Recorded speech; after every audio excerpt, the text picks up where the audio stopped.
উত্তম অজু মানে অজু করার পরে আকাশের দিকে না তাকিয়ে দোয়া পাঠ করা, এটা হলো উত্তম অজু।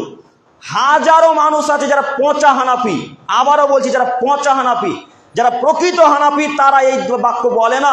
যারা পচা হানাফি তারা আকাশের দিকে তাকিয়ে দোয়া করে।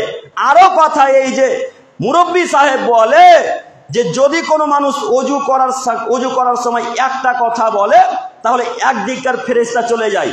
আচ্ছা, ফেরেশতা যাওয়ার আগে জরুরি কথা বলি।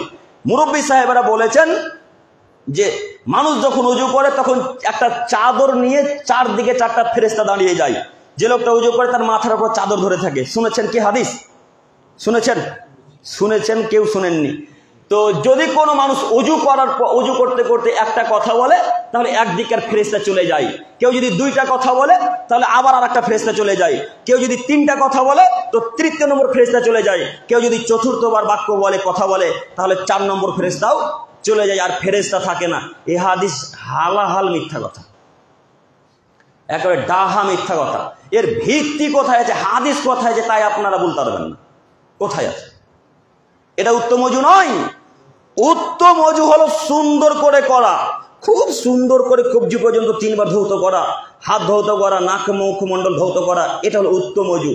অজু করার পর 100 পা হাঁটা এটা জায়েজ নয়, এটা হচ্ছে বেদাত। অজু করার পর 100 পা হাঁটা বেদাত। কত মানুষ আছে যারা অজু করার পর 100 পা হাঁটে, যারা 100 পা অজু করার পর হাঁটে তাদের উত্তম অজু হলো না। এদের পাপ শরীর থেকে পরিষ্কার হবে না, এদের পাপ নখ দিয়ে টপ টপ টপ টপ করে ঝরে পড়বে না।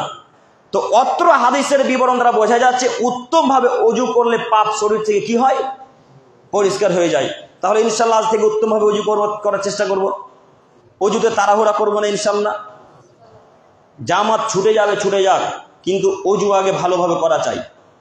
জামাত 1 রাকাত চলে যাক, 2 রাকাত চলে যাক, প্রয়োজন হলে আমি একাই সালাত আদায় করব, কিন্তু অজু সূক্ষ্মভাবে করতে হবে। মনে থাকবে ইনশাল্লাহ।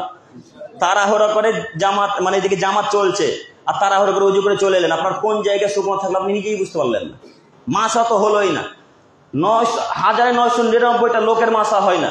মাসার নিয়ম দেখুন, মাসা করতে হবে। এই পানি নিলেন, এইভাবে হাত থাকে, আমার দিকে তাকান, এইভাবে হাতের আঙুলগুলো একত্রিত হবে, এইভাবে মিলে যাবে, মিলে গিয়ে এই কপালে শুরু করবেন।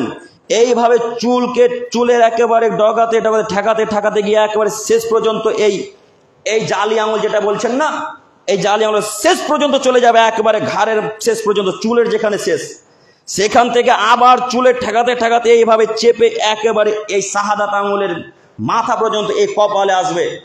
ওই পানিতেই, আর দ্বিতীয়বার পানি নেওয়ার প্রয়োজন নেই, ওই পানিতেই শাহাদাত আঙুল 2 কানে ভরে এই কানের যত ভাঁজ আছে সব ভাঁজকে মাসা করতে হবে। এটাই হলো মাসা।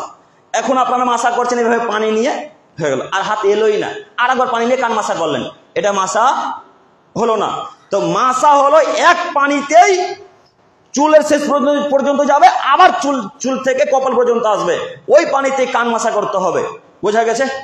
এটা হলো উত্তম অজু। আর যারা একবার এইভাবে পানি চলে যাচ্ছেন, এটা মাসা হলো না। বুঝতে পেরেছেন মাসার নিয়মটা? এইভাবে মাসা করবেন। বলছিলাম যারা উত্তম ভাবে অজু করলো তাদের পাপ পরিষ্কার হয়ে গেল, একথা মুহাম্মদ সাল্লাল্লাহু আলাইহি ওয়াসাল্লাম বলেন। এরপর হাদিস বুখারী মুসলিম।